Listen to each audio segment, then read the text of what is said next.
আসসালামু আলাইকুম। আজকে আমি রান্না করতেছি মুরগি দিয়ে, ব্রয়লার মুরগি দিয়ে বিরিয়ানি।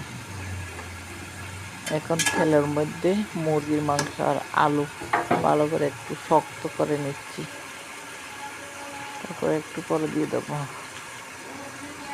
প্রথমে আগে পেঁয়াজ একটু বেরেস্তা করে নিচ্ছি, পেঁয়াজ বেরেস্তা। এখন মরিচ, হলুদ, ধনিয়া, বিরিয়ানির মশলা সব কিছু একসাথে দিচ্ছি, স্বাদ মতো লবণ, সব কিছু দিয়ে ভালো করে কষিয়ে নেব। কষানোর পরে ব্লেন্ড করা পেঁয়াজ, রসুন, আদাগুলো সব ব্লেন্ড করে লিকুইড করে দিয়ে দিব। স্বাদ মতো লবণ দিচ্ছি,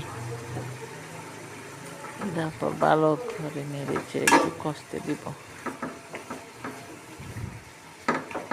কষানো হয়ে গেলে তারপরে একটু পানি দেবো, আরও কিছুক্ষণ কষাবো।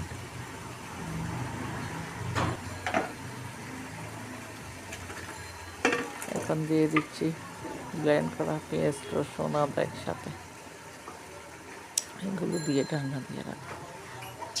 বেশ কিছুক্ষণ কষিয়ে নেব। কষানোর পরে তারপর একটু জলের পানি দেবো। জলের পানি দেওয়ার পরে কষানো হয়ে গেলে তারপর এখন চালগুলো ঢেলে দিচ্ছি। চালগুলো কিছুক্ষণ নেড়ে ছেড়ে তারপর গরম পানি দিব।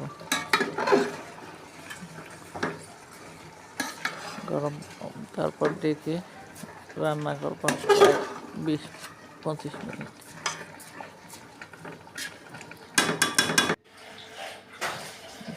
রেডি হয়ে গেছে আমার বিরিয়ানি, সাথে ছিল সিদ্ধ ডিম। Thank you. আমার ভিডিওটা দেখবেন, সাবস্ক্রাইব করবেন প্লিজ প্লিজ প্লিজ।